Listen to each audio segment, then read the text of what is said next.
Hey guys, Richard here, and welcome to another episode of my Speak series. I thank you for listening in. And what I want to share with you today is something that I've had to relearn time and again, which is gratitude. So, some mornings I wake up and the birds are singing.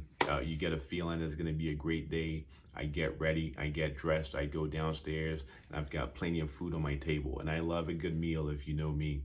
I fill up on the food. I go downstairs to my garage, and my car is sitting there waiting for me on a full tank of gas.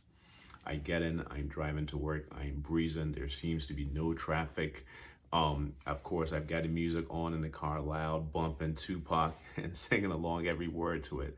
I'm in paradise. I'm in heaven. The day is going great. I'm happy. I'm grateful. That is until I come on social media and I start scrolling. And all of a sudden, I'm like, they bought a new house. Hmm. He's got a new car. They have a new baby. Listen, I don't care how mature or secure someone claims to be. If you are constantly ingesting other people's lives, sooner or later it will get into you. Sooner or later it will affect you somehow. We're humans. We live by our eyes mostly. And here's how powerful images can be. Sometimes what you ingest online does not have an immediate effect on you until later. It finds a way somehow to manifest in our lives, in our relationships, in our environments later. It sends you on a trip, and you don't even know it until later when the dust settles, when our eyes are clear, when the deed is done. Then if I look back and if I'm honest with myself, I can say, okay, I wanted something, I saw something back then, I wanted that I couldn't have, and I went about it all sorts of ways. That's how powerful images are. Um, I am not bashing social media, guys. As you all know, I use it. I'm quite. I'm on here quite often. It's fun. It's addicting. Um, Terrible distraction. And I also think in the right hands, it's a powerful tool. So I'm not bashing social media. I'm only saying, guys, do not derive your value from it.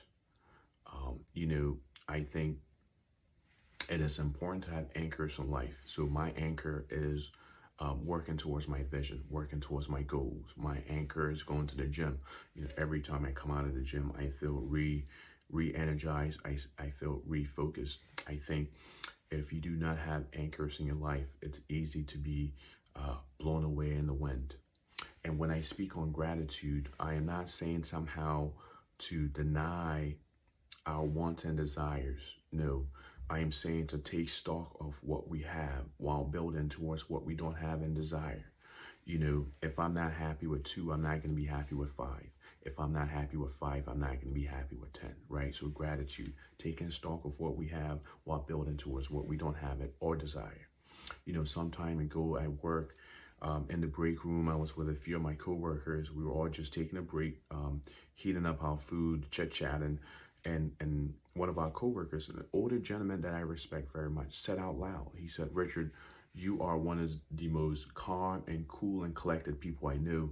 To which I responded, I said, "Hey, I may look calm and cool, but underneath it, I'm kicking like all of you. Underneath, I'm fighting like all of you every day."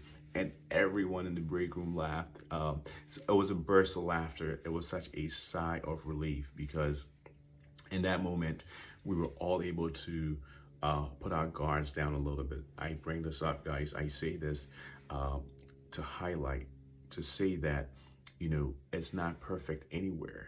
Some mornings when I wake up, I have to find the courage. I have to battle fear. I have to battle anxiety. I have to summon the strength to get up, to put one foot in front of the other, just like all of you guys. I think that is important to say. I never want to give the impression, based on the pictures you see of me online, based on the polished pictures you see of me online, that it is perfect anywhere. It isn't. No one is immune, right?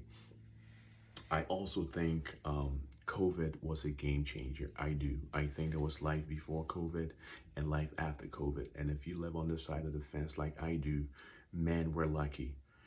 Because I think when COVID came, around the time COVID came, COVID had already gone out of the gate. COVID was out and spreading.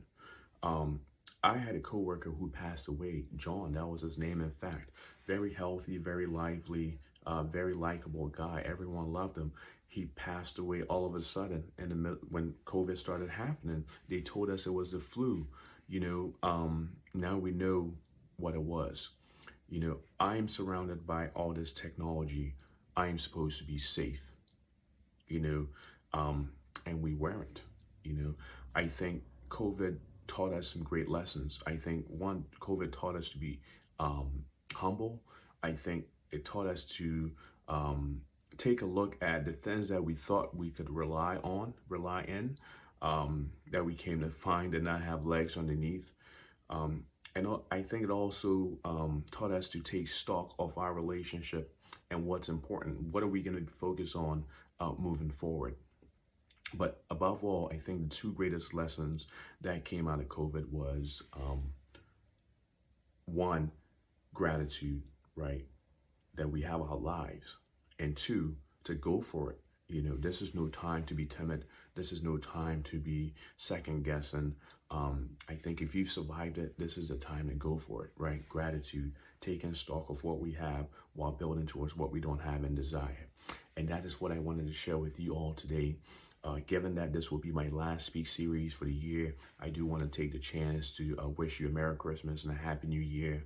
Again, I thank you very much for all your support. If you've ever liked, tagged, shared any of my content or videos, I do very much appreciate it. I hope you stay safe, and I'll talk to you all later. Bye-bye.